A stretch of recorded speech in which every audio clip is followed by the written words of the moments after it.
Hello, everybody. Welcome back to 5 Questions with LeRoy Butler. We're here following the Packers' 30-23 victory. I'm kind of sad today. What's that? I'm kind of sad today. Why is that?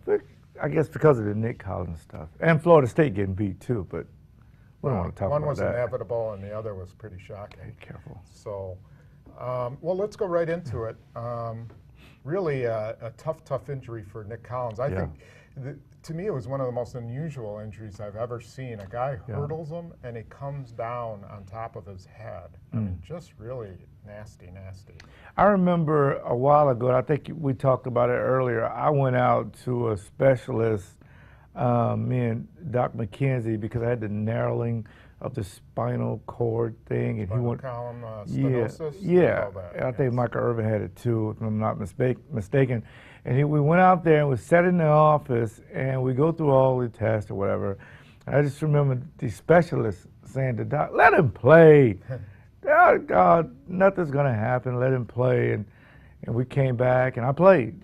So, but I was a little, I don't know if taken back is the word, but I was a little shocked that they already announced him out for the season. Right. And when you hear about neck injuries, we don't necessarily know what's wrong. Right. We just know that he can't play this year. And I'm sure at some point they're going to evaluate him more.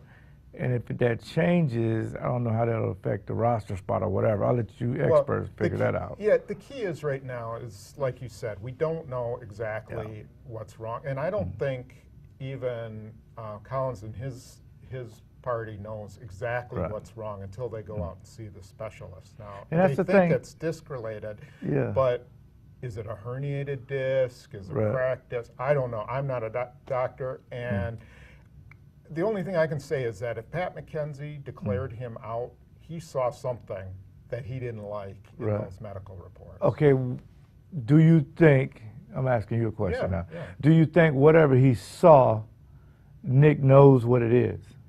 Yes, because McCarthy said they had an hour-long consultation on Monday morning. So he probably explained his point of view. Now, Collins, I'm assuming, wants to go to the specialist and say, no question about is this accurate? Is this the right interpretation? Because any kind of doctor can have a different interpretation of that's true. medical tests. That's true. That's why I flew out to Philadelphia to talk to somebody that just works on necks. Right. To say, hey, look, this doesn't look very well. Let's take another MRI.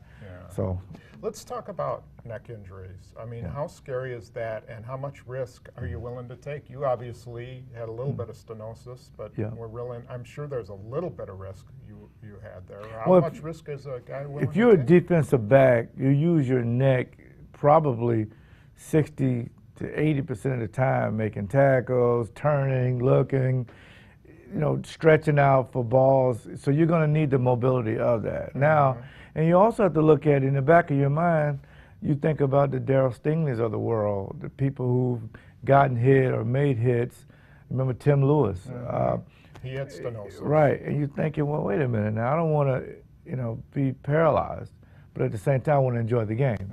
So then that's a tough decision. So if the Packers were so early on to say he's ruled out for the season, I got to think that at some point it's got to be career, threatening. There's a possibility. You have to consider that there's a possibility. Absolutely. Because at some point, a guy has to make a decision. And at some point, the Packers have to make a decision. Absolutely. Because they're liable. And we know that in some cases, they won't let guys back out on the field. Right. That's happened before. Terrence Murphy, their second-round pick. Same at Carolina. Right, same thing. Yep. And they've discovered stenosis, and that was it. Now we sound like two medical students. Yeah, I know. I want to keep that straight that we don't know the specifics. Yeah, we're just speculating, but it makes you think. But now we move to the question, how do you replace them? How do they replace them? Okay, so the obvious move is Charlie Peppra. Guy played 900 snaps last year. Yep.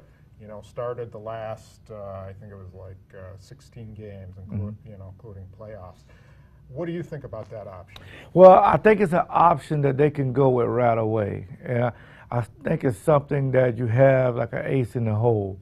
But you also have the fact that you can bring in a guy like Sam Shields as your starter, okay, and you could put Woodson at safety, who they've done that in the past a little. Absolutely. Yeah. Now, and we're going to talk about that later about matchups with Woodson, but I think Woodson can do it, but for the most part, he's an 8-man in the box guy anyway. Mm-hmm. So I think you're more athletic if Woodson is the safety with Barnett, 2 playmaking safeties. Now you can bring in Sam Shields.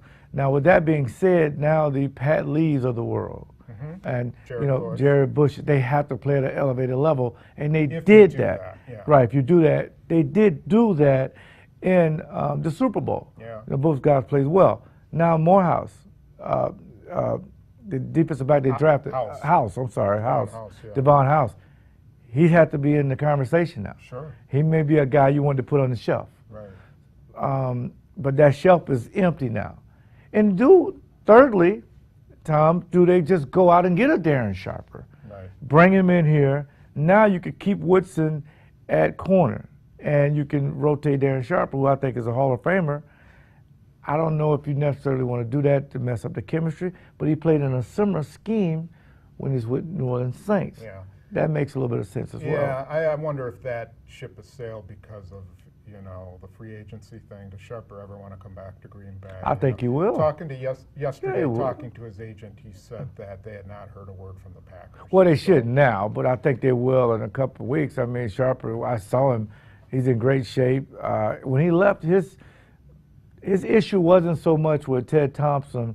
It was more so with Mike Sherman. I think he wanted to come back and let the fans know he didn't want to go to Minnesota. He just had to go to Minnesota. That was the only team that offered him a contract at that time. So Darren Sharper, I think, is a viable option if it gets to that. But the Packers are not a free agent type team. Yeah, I would say that's a long shot. In terms of Woodson, I asked Capers about that yesterday. He didn't rule it out, the possibility. He said he's played all over. And the one thing that you got to like about that is it allows him to really play as nickel personnel the whole time. And when you're talking about nickel personnel, you're talking about 3 corners, Woodson, Tramon Williams, and Shield. Yeah. But let's go next off of the game. A lot of people are really, in my chats and emails and things, were really concerned about the defense. Are you concerned about the defense? Well, yeah, of course. I have a new nickname for them. I named them the 10-12 defense. And you say, what is that? At times, it looked like they're playing with 10 guys. You got people running all over, and there's one guy wide open. At times, it looks like they have 12 guys out there. They're flying around, they're intercepting passes, they're causing fumbles, they're sacking the quarterback. They got to shrink that down. They got to just be the defense that was the reason why they won the Super Bowl. Right. Score on defense, be very optimistic, and don't have so many breakdowns in your coverages. Okay. 2 guys I want to talk about real quick, 10 seconds. Yeah. Jordy Nelson and James Starks. Yeah. Are these 2 guys, the up-and-comers for this team, are they going to become big parts of the offense? Well, Starks is, but I think with Jordy Nelson, he's going to have to find his niche and make big plays like he made last week. Yeah. Starks, I don't know if they want to go to a feature back. I think they like him and Grant splitting time, and for the most part, this is a passing offense, so that remains to be seen. Next, Bears coming up, huge game.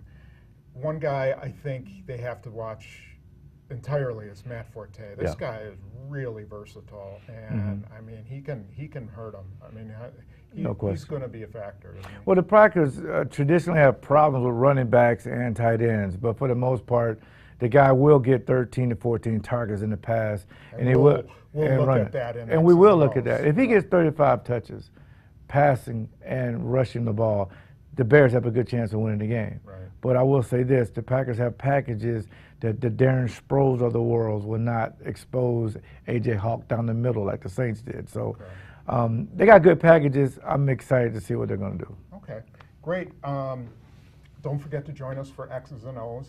Yeah. We'll be talking about the Matt Forte, and we'll also be looking at Woodson at corner, and you got something you want to say? This is sponsored by SendixMarket.com, W.J. Kuhn, in Oak Creek. If you want to get your car fixed, you got to go there, at LeRoy Butler Ford. All right, so we'll see you next week, and like I said, don't forget to check into X's and O's.